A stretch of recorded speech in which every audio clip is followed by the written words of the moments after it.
Who has a scar? Show of hands, please, if you have a scar. Great, thanks. Now I'm wondering, who has a creativity scar? Again, a show of hands if you have a creativity scar. 1, 2, 3. It seems that many people in the audience have no clue what a creativity scar is. Well, let me take you in my time machine and explain. It was 1992, a hot summer day. I was the second best drawer of my school, and all day long, I worked on my masterpiece. It was a drawing of the Teenage Mutant Ninja Turtles. Leonardo, Donatello, Raphael, and Michelangelo were climbing out of the sewer, big smile on their faces, logo hovering above their heads.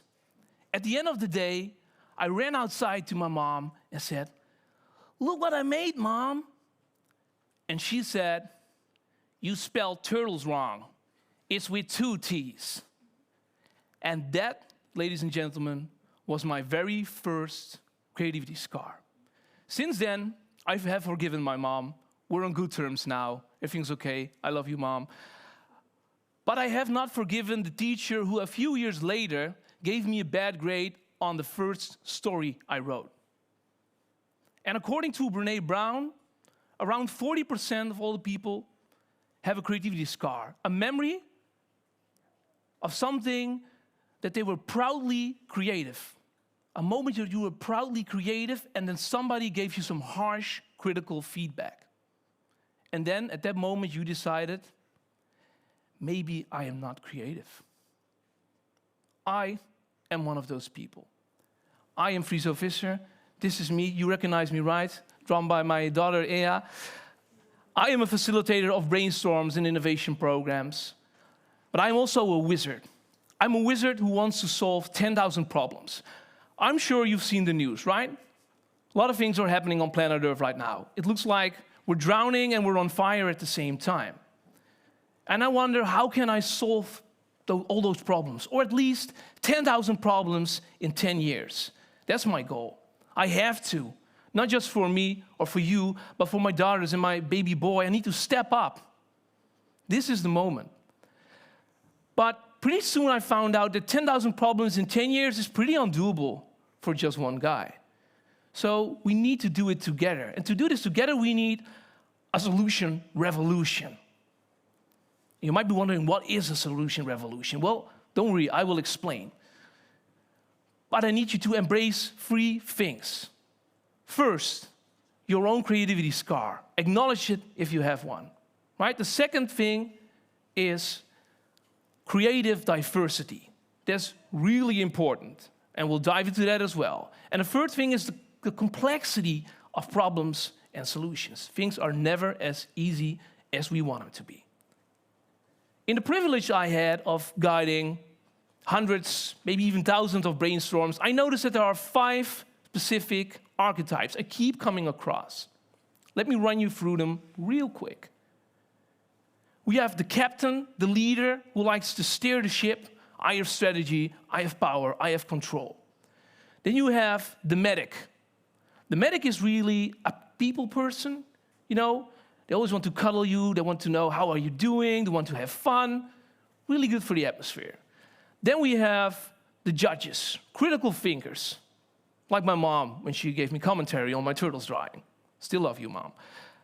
And the scientist who likes to make sense of it all. And then there's one with a bit of a branding problem. That's the wizard. The wizard does magic. A wizard likes to create. And you know what? Some people believe that they are not creative at all. Let me tell you a story about a big job I did once for a corporate. There was this lady around 40 or 50 years old. It was a big group. And at the end, I noticed that she was trembling. I'm not exaggerating. She was trembling at the end of the session. And I went to her and she said, "Am I creative? Am I creative?" And the people around her, and now I am exaggerating, by the way, they were chanting, "You are creative, you are creative. So that last part didn't happen. But it felt that way for me, for her as well. Because all her life, she thought that she was productive. And productive is not the same as creative. And some people feel like those two things, they don't go together. She had an instant midlife crisis on the spot that day. And don't worry, I'm not here to give you a midlife crisis as well. But I am here to tell you that you are creative, you are creative, you are creative. There are 0 exceptions. Each member in the audience, each viewer at home, you are all creative. But we define creativity wrong. We see creativity as something for artists, something for designers, for people who make poetry, for people who make paintings. But we create all the time. When you organize a birthday party for your kids, for your friends, when you try out new recipes in the kitchen, you create as well. When you try out new positions in the bedroom, you are creative. And sometimes because of those new positions, you might even create new life. Now, can you tell me that creating new life is not creative? Of course it is. Creativity is a core part of being human, and we suppress it. We keep suppressing our creativity. We keep suppressing a core part of being human. I think that's a problem. But luckily, there are some people who can suppress their creativity because their brains are wired differently. Call it ADHD, call it autism, call it dyslexia, call it being gifted, or call it neurodivergent. And according to Helen Taylor, she's a neuroscientist at Cambridge, neurodivergent people are here for a very specific reason. But before I get to that, let's talk about neurotypical people. People with normal brains, right? There are people with regular, normal brains, and they have a reason for being here as well, to maintain the status quo, for order, because sometimes order and the status quo is very important, right? We can't live in total chaos all the time. But sometimes people need to challenge the status quo. And many, if not all times, that happens by people with different brains. Don't believe me? Let's take a look at history. We see a drawing of Greta Thunberg, very famous climate activist. She has Asperger's syndrome, and she describes it sometimes as some kind of superpower that helps her, yes, challenge the status quo. But even further back in history, we see Albert Einstein, and I can't hand out diagnoses, don't really have a time machine. I can't go to the past and tell him that he has autism, but certain biographers like to speculate. And then we have Leonardo da Vinci as well, who had a lot of difficulty finishing projects. He could easily come up with new projects, but finishing them was really difficult. And he probably had ADHD. Now, I can't say for certain, but we can say that they had a lot of influence on history. And we can say that maybe that is some kind of superpower. Let's take a deeper look at their brain. And maybe your brain, and your brain, and your brain as well. So we see the default mode network, which is a network in your brain, which is there to help you memorize things, to daydream. It's a very important region for creative thinking. And scientists notice that creative people have a higher activity in this region of the brain. We also have the central executive network. It's there for decision-making, prioritizing. And scientists notice that analytical people have more activity in that part of the brain. And some research also says that in the default mode network is a higher activity within people with ADHD and autism in the central executive network. And I wonder, if you're looking at this slide, do you wonder, oh, my brain is more like this, or my brain is more like that? Or are you more like, no, I think I can do both, right? I can be creative and I can be analytical at the same time. I have some good news for you. That is possible, of course. And it's even better than possible. These skills, creative thinking and analytical thinking, are needed in the years to come. According to research by World Economic Forum, called The Future of Jobs, These are the two most wanted skills. But that's just talking about jobs, about work. I'm talking about life. I'm talking about solving problems. Well, we need analytical thinkers and creative thinkers there as well. Look, there are roughly two types of problems I want to talk about. If you could humor me and close your eyes for a sec. Just close your eyes and imagine that you're in your kitchen. You're walking to the fridge. You're hungry. You're grabbing a carton of yogurt. And suddenly you drop it on the floor. Shock. Yogurt everywhere. Oh, you can open your eyes again because this might be too traumatic for you, all the yogurt. What would you do? How would you solve this? What would you do? Well, it's really easy, right? There's a simple step-by-step process. You clean it, pick it up, throw it in the trash, maybe go to the store. What do? You buy a new one. And then you don't drop it. I advise you to not drop it. And that is a tame problem, really easy solvable. But on the other side of the spectrum, there is a wicked problem. Let's stick with yogurt. Yogurt is part of the bio-industry value chain. The trip yogurt makes from the cow to your fridge, that's a huge trip. It has a lot of problems on the way.